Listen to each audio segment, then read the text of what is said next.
John Cusack has captivated audiences for over 30 years with his unconventional charm. Though he's given life to many iconic rom-com characters, off-screen he's taken an unconventional stance on relationship. The 54-year-old Hollywood legend has never married or had any children, an anomaly in the celebrity world. Join Facts First as we explore why this leading man extraordinaire has proudly remained a bachelor.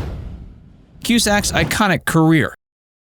John Cusack first captured the hearts of audiences in the 80s with his portrayals of charming underdogs in coming-of-age films. Though he had small roles earlier in the decade, his breakout performance was as the quirky romantic lead Walter Gibb Gibson in the 1985 comedy The Sure Thing. This began Cusack's rise as America's offbeat yet lovable hero in now classic teen films like Better Off Dead, One Crazy Summer, and the iconic Say Anything. In Say Anything, he embodied the emblematic 1980s romantic lead as Lloyd Dobler, an eccentric optimist who finds love with the class valedictorian. The film cemented its place in pop culture history with the scene of Lloyd serenading his love interest, holding a boombox playing In Your Eyes over his head. Cusack's heartfelt yet unconventional performance captured something novel, a nuanced male lead who was sensitive yet masculine. While he took on some dramatic roles in the late 80s and early 90s, he continued to hone his credentials as a charming, everyday protagonist. He reunited with Say Anything director Cameron Crowe for Grosse Point Blank, playing a conflicted hitman who attends his high school reunion. But his career peaked in the late 90s and early 2000s when he reached rare Hollywood heights, a critically acclaimed actor who was also a bankable mainstream lead.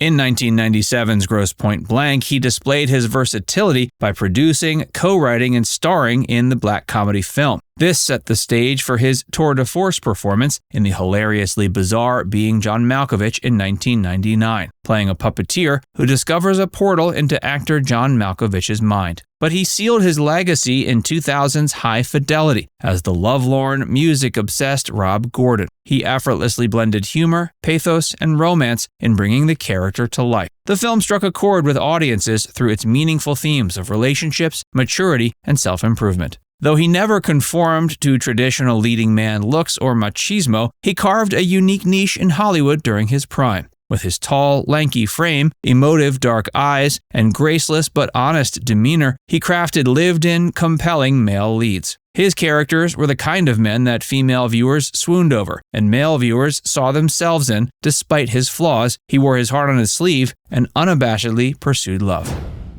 His opinion on marriage.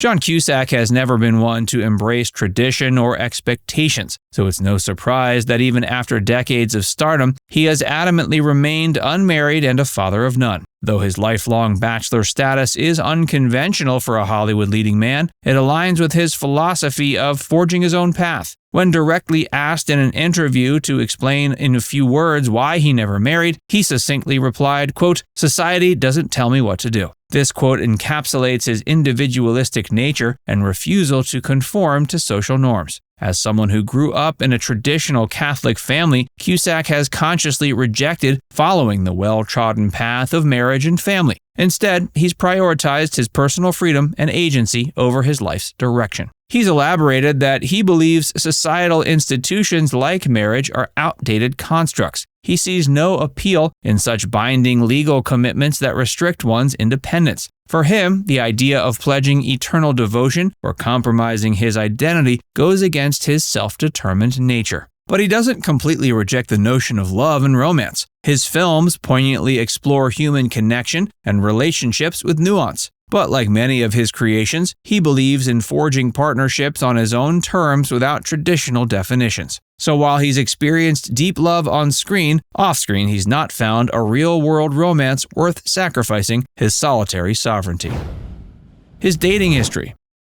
In the late 90s and early 2000s, when his fame skyrocketed, he was romantically linked to several actresses he co-starred with, including Neve Campbell, Minnie Driver, and Allison Eastwood. During this period, he had a year-long relationship with Meg Ryan after they worked together on the romantic comedy Serendipity. Tabloids also reported brief flings with Uma Thurman and Rebecca Romijn. However, one of Cusack's longest relationships was with actress Jodie Lynn O'Keefe, lasting about 6 years until 2009. He has typically dated actresses, likely because his film projects facilitated meeting them organically. But he's tried to avoid intense public scrutiny of his love life, refusing to confirm relationships or directly address breakups. After a 2009 romance with Brooke Burns ended, Cusack withdrew even further from providing relationship details to the media. In his youth, he reportedly had relationships with entertainers like Janice Dickinson and Jamie Gertz. He also dated Lily Taylor and musician Susanna Melvoin for extended periods in the late 80s and early 90s. His most recent confirmed relationship was with actress Claudia Bonis from 2018 to 2021, though it's unclear if he's currently single or in a private relationship. He's never had a long-term public relationship or been one half of a power Hollywood couple. His romantic history reflects his independent spirit and refusal to succumb to the publicity machine.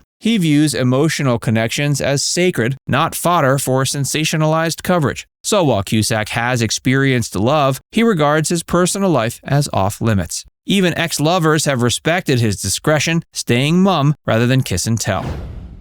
His acting decline and move from Hollywood.